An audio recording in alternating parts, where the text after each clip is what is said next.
Hey engineers, how are you doing today?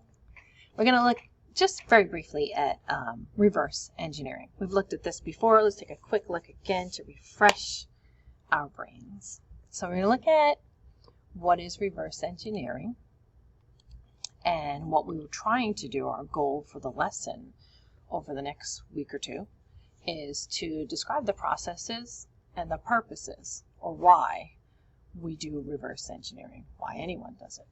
So we'll look at engineers and how they look at looking into the backwards way of taking things apart rather than putting things together.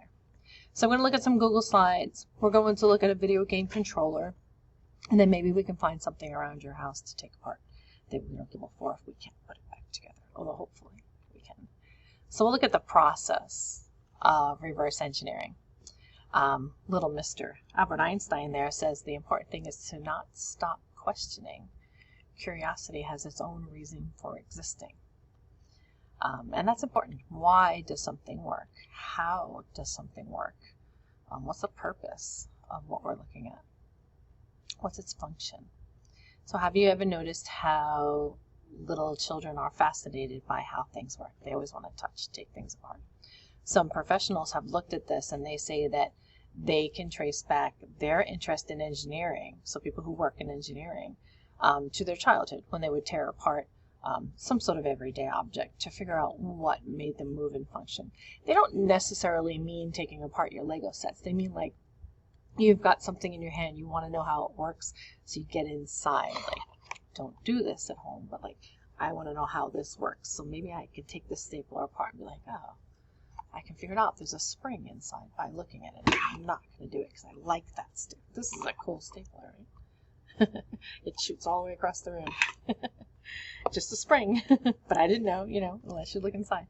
That's see-through, so I can look. So recently we discussed as a class if you took something apart and why. And maybe now you've had a little more time to remember something other than Legos that you took apart. Your parents are probably like, hey, what are you doing? I used to take apart my calculators when I was in high school. I just wanted to know what was inside. This is back in the day, before computer chips. They were big old calculators. It was cool. When they got to be solar, I wanted to know. And then, what else can you learn from taking things apart? What's the form? What's the function? Why is it designed the way it is? Like, why is my calculator designed to, hold in one hand? Imagine if it was designed bigger like they used to be. They used to be humongous, these things. We've already answered these in Google questions, so that is not an assignment for you. You're good to go. What we did look at was the reverse engineering coolest cool chart. KWL is things you know, things you want to know, and then things that you learned. So we're going to go revisit this today. Just a refresher, when you did this in Google Classroom, you were supposed to put on the third slide 2 things that you might know about reverse engineering. Maybe now you can really fill that in.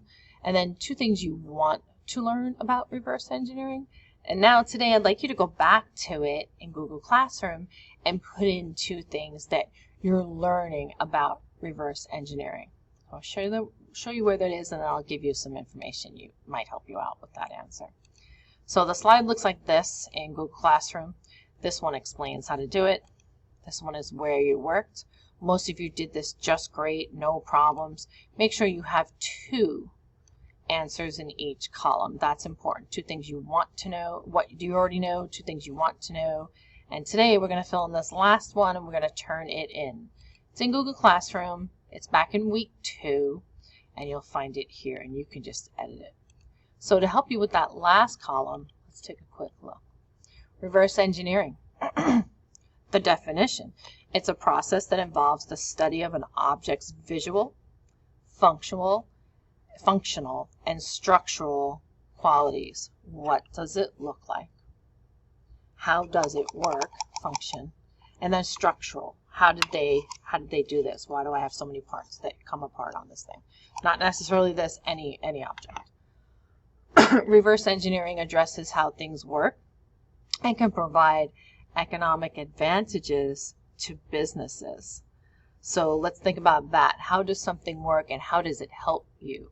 If you're a business, how does it make your business move faster or make more money or be more productive. So we're going to look at that. Think, conveyor belts or something like that, machinery. Reverse engineering is often used to inform the redesign of an object so that its performance may be improved. So you may have an already existing product and you want it to go faster or slower or more efficient. So you can take it apart, look at it, do an analysis, and rework it. So that's really important to look at.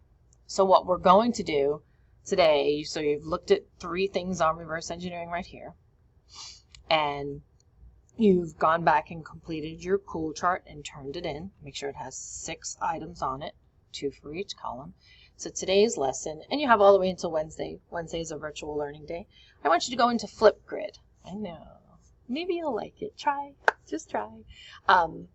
Why would anyone want to reverse engineer something?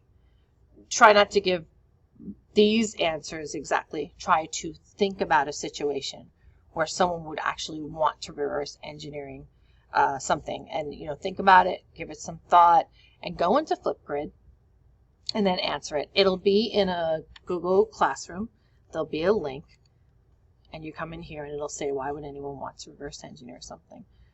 It'll look a little different than this, but you're familiar with it now. It's not your first time. Play with that. Play with Flipgrid. Play with the filters. Have a little fun. Make sure you're on the camera so I know it's you. I want to see your face.